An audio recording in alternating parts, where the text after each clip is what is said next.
Bangun! Assalamualaikum cikgu. Selamat pagi cikgu. Ezar Hans. Dulu aku cuma budak kecil, datang sekolah bawa mimpi. Tak tahu hidup sejauh mana, tak kenal dunia luar sana. Kau berdiri depan kelas dengan sabar yang tak terbatas.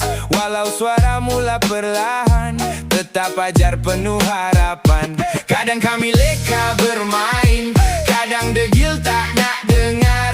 Tapi kau tak pernah berhenti, percaya kami boleh berdiri.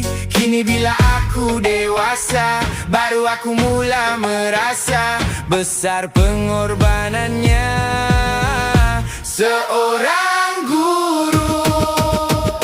Guru tu merupakan insan yang paling mulia dalam hidup kita. Tanpa mereka, kita tidak akan ke mana-mana. Kita tidak pandai membaca, kita tidak pandai mengira. Jadi hormatilah jasa guru kita.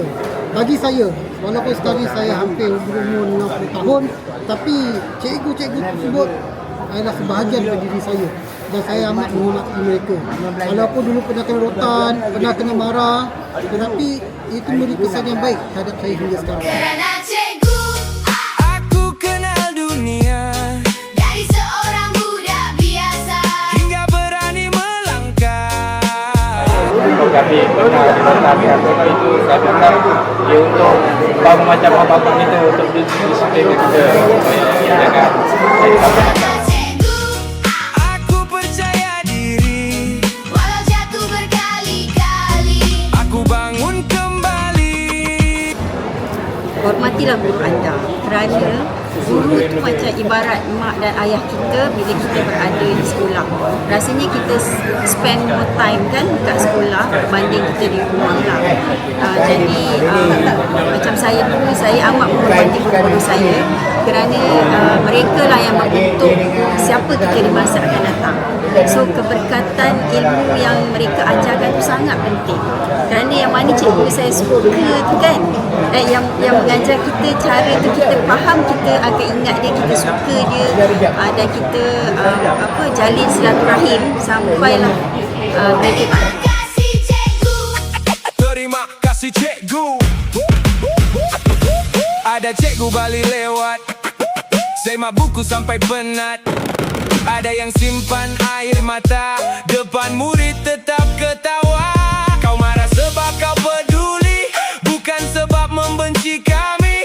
Kini bila hidup mengajar, baru aku faham semua itu.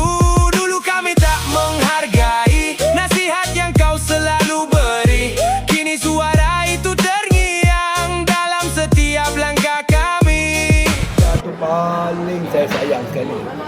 Tapi bila dia meninggal, kita tak dapat rasa sebab kita kerja. Nombor paling saya takut cari Cikgu Abdullah. Paling saya takut. Jumpa saya lagi dulu. Masa dia garang dah baik. Kalau Fauzia tu saya jumpa, saya terus cium tangan dia. mungkin ada yang dah pergi, tak sempat kami ucap kembali. Terima kasih atas segalanya yang pernah cikgu beri. Kalau hari ini kami mampu berdiri mengejar waktu, itu kerana pernah ada seorang guru percaya pada kami dulu. Cikgu yang saya berdepan dia selalu dan saya suka pasal dia buku lukisan saya akan ditunjuk pada semua kelas.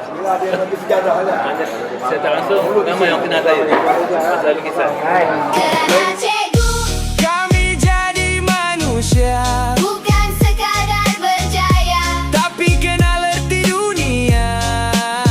Kerana cikgu, Hidup kami berubah, walau masa terus melangkah. jasamu tetap takkan hilang. Cikgu, kami tak lupa.